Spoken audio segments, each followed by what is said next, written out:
सरकारी नौकरी की तैयारी करना चाहते हो तो एमक्यूज वाला यूट्यूब चैनल को सब्सक्राइब करें, वीडियो को लाइक करें, दोस्तों के साथ शेयर कर लें। आज हमारा पॉलिटिकल में आज हमारा टॉपिक है संघ और उसके राज्य और इसके साथ ही नागरिकता के संबंधित जो भी सवाल है महत्वपूर्ण टॉप 13 उस पर हम विचार करेंगे। चलिए, पहला प्रश्न है आपके लिए, भारतीय संविधान में भारत को किस प्रकार वर्णित किया है?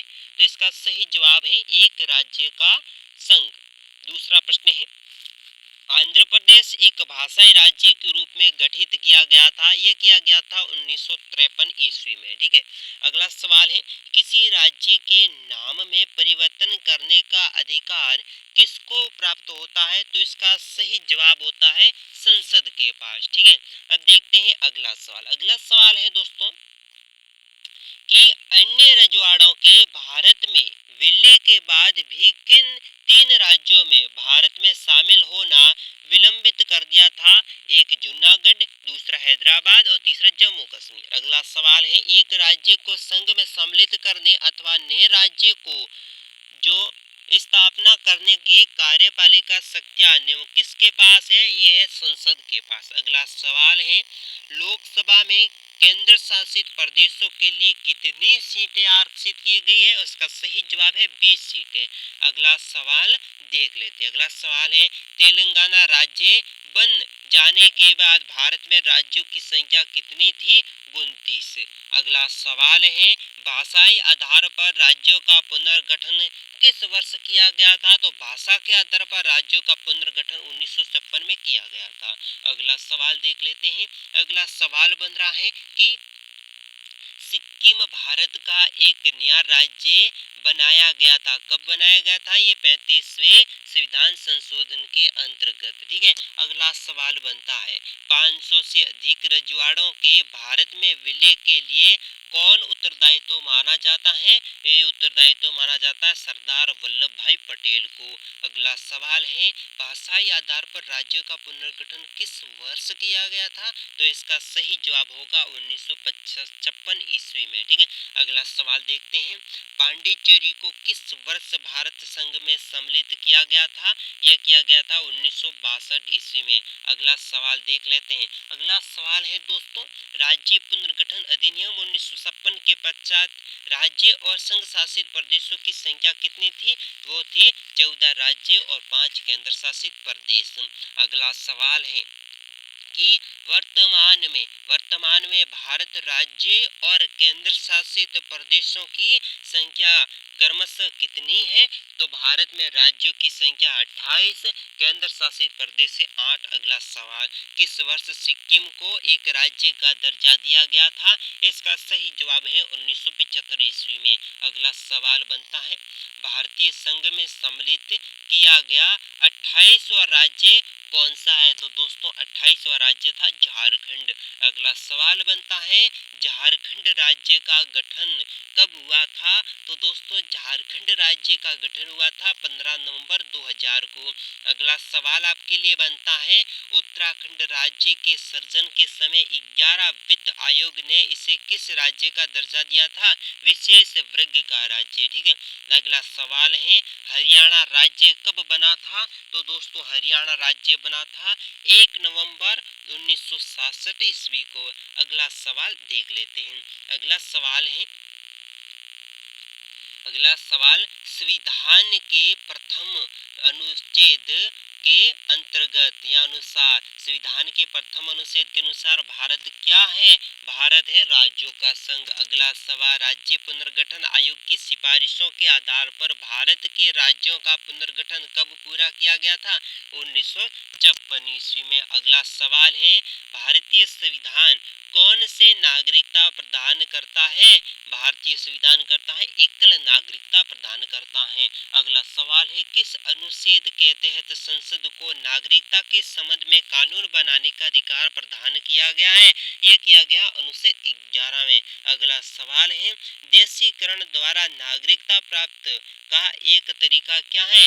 यह है विदेशी पुरुष से विवाह करने पर ये नागरिकता मिलती है। अगला सवाल देख लेते हैं। अगला सवाल है, नागरिकता के लोप होने का एक नियम क्या है? नागरिकता के लोप होने का नियम है देशद्रोह का अपराध सिद्ध होने पर। ठीक है। अगला सवाल है आपके लिए, नागरिकता प्राप्त करने व खोने के समय में विस्तार से चर्चा कहाँ की जाती है? 1955 में नागरिकता कानून के तहत। अगला सवाल है, कितने वर्षों तक लगातार बाहर रहने पर नागरिकता समाप्त हो जाती है? दोस्तों इसका सही जवाब है 7 वर्ष। अगला सवाल है, भारत में एकल नागरिकता की अवधारणा कहाँ से अपनाई गई है? दोस्तों ये अपनाई गई है इंग्लैंड देश से। अगला सवाल देख लेते हैं। तो अगला महत्वपूर्ण सवाल आपके लिए बनता है।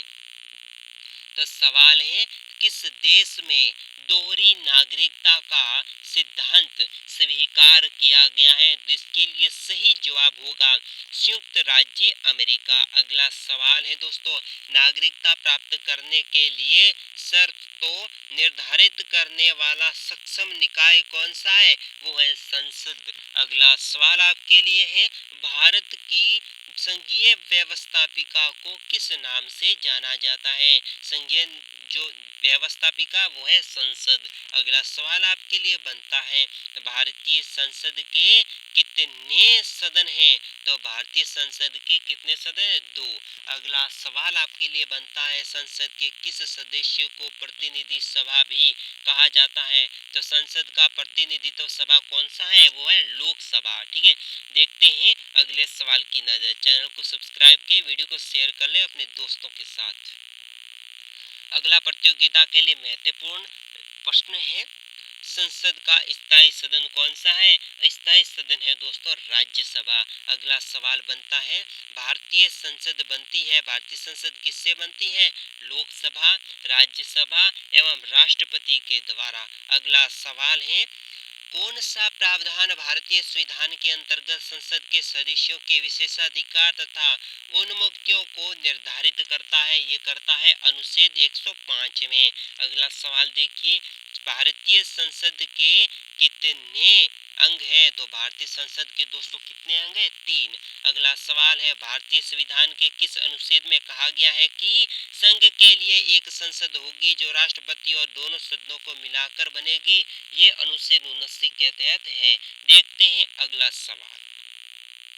अगला सवाल है दोस्तों, संसद का निम्न सदन एवं उच्च सदन क्रमशः है? तो निम्न सदन और उच्च सदन कौन सा है? निम्न सदन लोकसभा, उच्च सदन राज्यसभा। अगला सवाल आपके लिए बनता है दोस्तों, संसद को भंग करने के लिए कौन सक्षम है? तो संसद को भंग कौन कर सकता है? वो सही जवाब होगा राष्ट्रपति। अगला सवाल, संसद के 2 क्रमिक अधिवेशनों के बीच अधिकतम कितना समय होता है? यह समय होता है 6 माह का। अगला सवाल आपके लिए बन रहा है, भारतीय संसद के दोनों सदन की संयुक्त बैठक को किस संबंध में होती है? ये होती है साधारण विधेयक के संबंध में। अगला सवाल है, साधारण विधेयक से संबंधित गतिरोध को दूर करने के लिए संसद के दोनों सदन की संयुक्त बैठक कौन बुलाता है? इसका सही जवाब होगा राष्ट्रपति। अगला सवाल की तरफ डालते हैं नजर। तो अगला सवाल है, लोकसभा व राज्यसभा की संयुक्त बैठक कब होती है? ये होती है लोकसभा एवं राज्यसभा में मतभेद होने पर। अगला सवाल है, संसद के दोनों सदन के साथ बैठने पर क्या होता है?